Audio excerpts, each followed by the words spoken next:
Hello guys, welcome to my YouTube channel Support Material Math. Please subscribe now.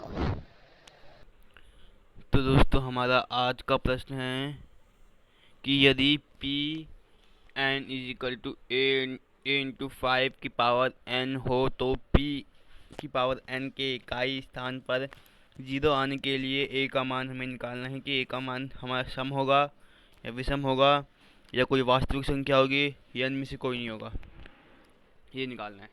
Okay, तो सबसे पहले हमें ये देख लेना है कि एन एक प्राकृतिक संख्या है।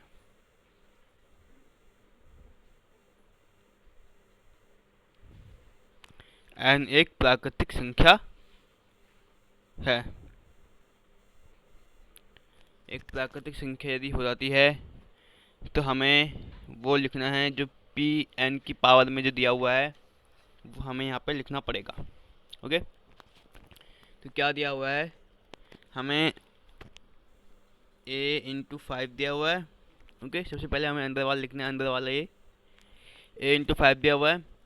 तो हमें यहाँ पे ए की जगह सबसे पहले हमें 1 रखना पड़ेगा और ए की जगह फिर हमें 2 रखना पड़ेगा और फिर देखना पड़ेगा कि क्या क्या क्या आते हैं। ओके, आज तो लिखते हैं।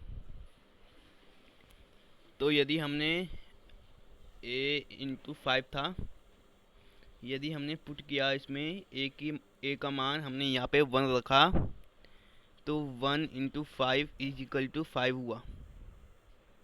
ओके, एक तो 5 आ गया। यदि हमने ए इंटू 5 लिया और इसमें पुट किया ए का मान 2 तो कितना आता है, 2 इंटू 5 आता है, यानी कि 10। यदि हमने ए का मान 1 रखा तो हमें 5 प्राप्त हुआ और यदि हमने ए का मान 2 रखा तो इसमें हमें 10 प्राप्त हुआ, यानी कि 10। अब इसमें कहा गया है कि 0 की इकाई में रखने पर यदि हमने यहाँ पे एंड में यदि 0 आ जाता है तो वो देखना पड़ेगा कि वो सम है या विषम है। ओके, तो यहाँ पे 0 आ रहा है, हाँ जी 0 तो आ रहा है। किस में आ रहा है, 2 इंटू 5 वाले में आ रहा है। ओके, 2 इंटू 5 वाले में यहाँ पे आ रहा है। ओके, 2 इंटू 5 वाले में आ रहा है तो इसमें बी ऑप्शन राइट रहेगा क्योंकि सम संख्या है। ओके, तो सम संख्या है तो यहाँ पे हम लिख सकते हैं कि हाँ भाई इसका आंसर बी रहेगा, राइट आंसर। ओके, तो आज का हमारा यही प्रश्न था। ओके, जो कि यहीं पर ही सॉल्व हो चुका है। Thank you.